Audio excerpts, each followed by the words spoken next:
তো হিয়ারিং খুব ভালো লাগছে আমাদের। তো যাই হোক, টোটাল আজকের 2 ঘন্টার সারমর্ম এটাই যে আমাদের স্কুল সার্ভিস কমিশনের যে মেধা তালিকা, অর্থাৎ ইন্টারভিউ মেধা তালিকা বা প্যানেল লিস্ট যেটার উপর কাউন্সেলিং চলছে, সেটা নাকি সম্পূর্ণভাবে অবৈধ।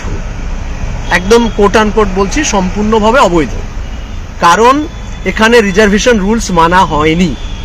অভিযোগ কি না, তো অভিযোগ একটা যে যদি কোনো ক্যান্ডিডেট, এক কথায় বলি যে আমি ধরুন ওবিসি এ ক্যান্ডিডেট, আমার সাবজেক্ট অ্যারাবিক, আমি ওবিসি এ, আমি আমার সাবজেক্টে ধরুন একদম স্পেসিফিক আমার সাবজেক্ট দিয়ে বলছি যে আমার সাবজেক্টে অ্যারাবিক সাবজেক্ট হওয়ার কারণে ম্যাক্সিমাম পড়াশোনা করে সচরাচর মোহামেডান স্টুডেন্ট, সেটা খুব স্বাভাবিকভাবেই। ফলে এবং মুসলিম যারা, তারা আপনারা জানেন যে 95% নয়, এখন 98% ওবিসিএ যাদের সার্টিফিকেট প্রাপ্ত। তো আমার সাবজেক্টে যদি 400 ছেলে থাকে, অনলি 14টা ছেলে আমার সাবজেক্টে যারা জেনারেল অ্যাপ্লাই করেছে, যারা জেনারেল, অনলি জেনারেল। আর আমি সহ যারা যত স্টুডেন্ট আছে ওই 14 জন বাদে বাকি সবার কিন্তু ওবিসিএ সার্টিফিকেট আছে। এখন জেনারেলের ভ্যাকেন্সি হলো 143 আর ওবিসির ভ্যাকেন্সি হলো 83টা বা 82টা ধরুন।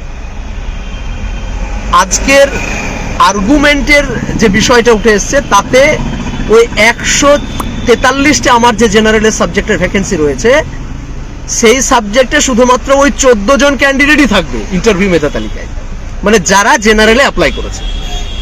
আর যতজন ওবিসি অ্যাপ্লাই করেছে তারা সব ওই 82টা ভ্যাকেন্সির উপর থাকবে। অর্থাৎ আমি যদি ধরুন, এবার প্রশ্ন হলো যে আমার সাবজেক্টের একটা ক্যান্ডিডেট আছে যে জেনারেলে কাট অফ ক্লিয়ার করেছে, বা জেনারেল ক্যান্ডিডেট 14 জনের মধ্যে, যার একাডেমিক সহ স্কোর হলো 72 আর আমি 76 বা 77।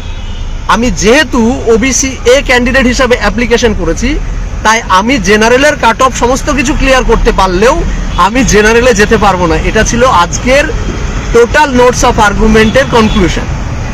অর্থাৎ কোনো ক্যাটাগরি ক্যান্ডিডেট যদি ক্যাটাগরিতে ফর্ম ফিল আপ করে থাকে, সে শুধুমাত্র ইন্টারভিউ মেধা তালিকা উপস্থাপন মানে তৈরি করার সময় সে ক্যাটাগরিতেই থাকবে, সে জেনারেলে যেতে পারবে না, যদিও সে জেনারেলে কাট অফ ক্লিয়ার করে। এখানে একটা বিষয় এসে যেতে পারত যে একটা জেনারেল ক্যান্ডিডেটকে বা ক্যাটাগরি ক্যান্ডিডেটকে জেনারেলে যেতে গেলে তার জেনারেলের প্রত্যেকটা যে ক্রাইটেরিয়া আছে সেই ক্রাইটেরিয়াগুলো ফিল আপ করতে হবে।